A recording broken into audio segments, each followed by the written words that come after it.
Di sini saya akan menyampaikan 3 poin, yaitu reframe sama argumen. Kita masuk ke poin pertama, yaitu reframe. Di sini kami ingin mereframe BOP dari sisi kami. Di sini pertama, kami ingin membuktikan bahwa jika pemerintah yang mengendali atas sektor energi ini, maka penyebaran energi akan tetap efisien sebagaimana mestinya. Dan kedua, bahwa jika sektor energi ini diserahkan sepenuhnya kepada pihak swasta, maka pembagian energi itu nggak akan efisien. Kita masuk ke itu tuh reframe-nya. Sekarang kita masuk ke poin sanggahan saya. Di sini lawan sempat mengatakan bahwa di sisi mereka SDM juga akan dimanfaatkan untuk jadi pekerja di bidang swasta. Namun kami akan menyanggah argumen lawan di sini.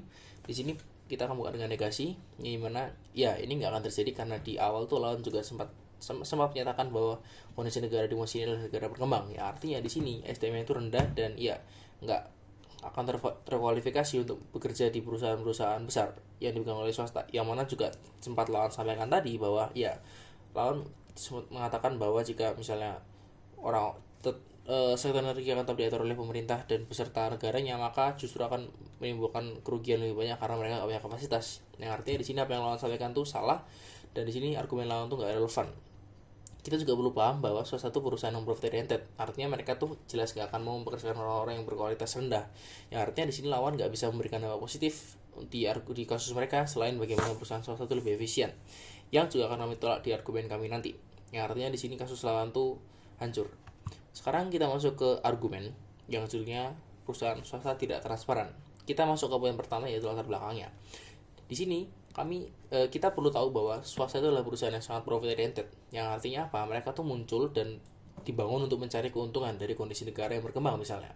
Di sini kita harus paham bahwa di konteks perusahaan swasta yang menurut proposisi di sini menguasai dan memiliki akses ke energi, mereka swasta itu memiliki kemungkinan untuk korupsi demi kepentingan pribadi. Dan ini nggak bisa dicegah. Kenapa? Karena ya perusahaan swasta tuh ada untuk keuntungan, dan di sini mereka tuh perusahaan swasta ini ada untuk keuntungan, artinya mereka nggak punya tanggung jawab untuk ya seperti mengabdi pada masyarakat, melayani masyarakat atau memuliakan masyarakat dan sebagaimana mestinya. Yang artinya mereka tuh di sini beda dengan pemerintah. Mereka tuh nggak punya keharusan untuk melakukan hal tersebut, dan artinya akhirnya mereka tuh ya tujuan mereka tuh hanya profit aja, dan mereka akan melakukan cara apapun untuk bisa mendapatkan profit tersebut.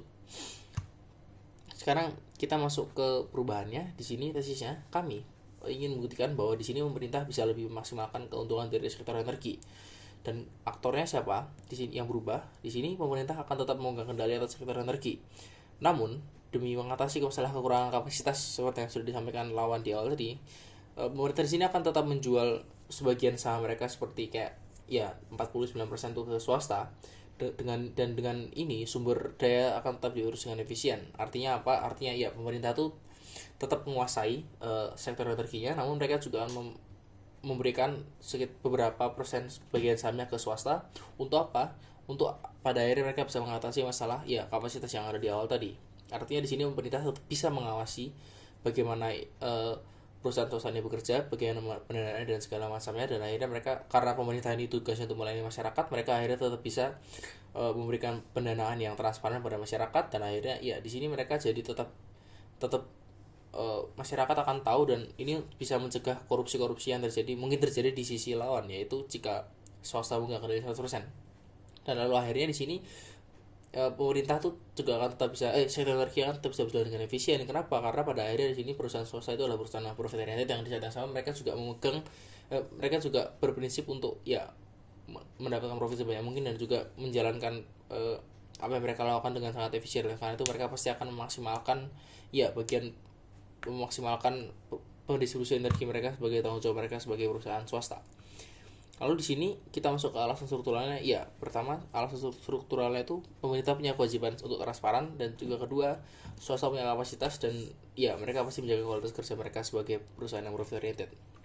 Di sini perubahan yang terjadi apa? Akhirnya energi itu akan terdistribusikan dengan maksimal di dalam masyarakat, dan pemerintah akan tetap memegang kendali penuh atas segala keputusan yang dibuat. Karena ya tadi mereka memegang mayoritas saham, yaitu 51%, dan akhirnya di sini mereka bisa mengawasi dana dan untuk korupsi, dan juga membuat keputusan yang terjadi di dalam perusahaan agar nggak melenceng sesuai dengan tujuannya, yaitu untuk mendistribusikan energi dengan baik kepada masyarakat. Di sini apa yang ini bisa terjadi? Pertama, insentifnya. Di sini pemerintah itu akan sangat untung dengan dibuatnya kebijakan ini. Kenapa? Karena ya mereka di sini bisa di saat yang sama mereka menjaga transparansi dan menjaga korupsi, dan juga di saat yang sama mereka bisa menjaga menaikkan kualitas pendistribusian energi di negara mereka dengan cara ya mengandalkan perusahaan swasta untuk mengaturnya, karena di sini perusahaan swasta jelas konteksnya mereka lebih kompeten dan lebih ya mampu untuk menjalankan perusahaan tersebut. Lalu apa kapasitasnya di sini? Ya, pemerintah punya kendali penuh atas sektor energi karena mereka ya pemerintah, dan akhirnya mereka bisa dengan bebas melakukan apapun dengan itu, dan akhirnya di sini mereka akan memilih untuk mempasrahkan itu kepada ya perusahaan swasta. Lalu untuk konteksnya di sini ini Mosi ini berada di negara berkembang ya, artinya perusahaan swasta itu bisa mengambil kesempatan untuk mengambil alih sektor energi ya, dan meskipun nggak mayoritas ya, tapi ini tetap bisa membuat mereka menghasilkan keuntungan sesuai dengan tujuan swasta, dan di saat yang sama menjalankan tujuan pemerintah, yaitu untuk membagikan energi, mendistribusikan energi dengan baik di antara masyarakat. Kalau kita masuk ke dampaknya, di sini akhirnya energi itu bisa tersalur dengan baik di antara masyarakat. Lalu setelah itu energi ini bisa menaikkan kualitas hidup masyarakat dengan ya adanya listrik tersedia di mana-mana setiap malam, setiap hari, dan lalu air bersih yang ada bisa dikonsumsi untuk kegiatan sehari-hari masyarakat, untuk mandi, masak, dan lain sebagainya. Dan akhirnya karena kualitas hidup masyarakat naik, karena kebutuhan dasar terpenuhi, pada akhirnya kualitas kerja masyarakat negara tersebut akan naik juga, karena di sini setelah kualitas hidup mereka terpenuhi, kualitas hidup dasar terpenuhi, mereka bisa fokus untuk kerja, karir, dan sebagainya macamnya, dan akhirnya perkembangan ekonomi dan perputaran roda ekonomi akan terjadi di negara tersebut, dan akhirnya negara ini bisa berkembang sebagaimana mestinya sebuah negara berkembang ya, karena di sini kebutuhan dasar terpenuhi semua. Sedangkan di sisi lawan, jika mereka memasrahkan kepada perusahaan swasta, justru karena swasta punya akses penuh ke sektor energi tanpa pengawasan, ada kemungkinan mereka memperkaya diri mereka sendiri dengan cara-cara yang ilegal seperti korupsi dan lain sebagainya, yang justru bisa merugikan negara, karena di sini tujuannya nggak terpenuhi, yaitu untuk mendistribusikan energi kepada masyarakat. Karena di sini negara nggak bisa tahu apa-apa, nggak bisa kontrol dampak negatif dari perusahaan swasta tersebut, karena ya itu sangat swasta menguasai secara penuh. Lalu pertimbangannya apa? Di sini sisi kami, ini kasus kami menyelamatkan aturan rentan, yang karena di sini mereka bisa dapat kehidupan yang layak dan berkat energi yang tersalur dengan baik di antara mereka. Sekian dari saya, bangga menjadi proposisi.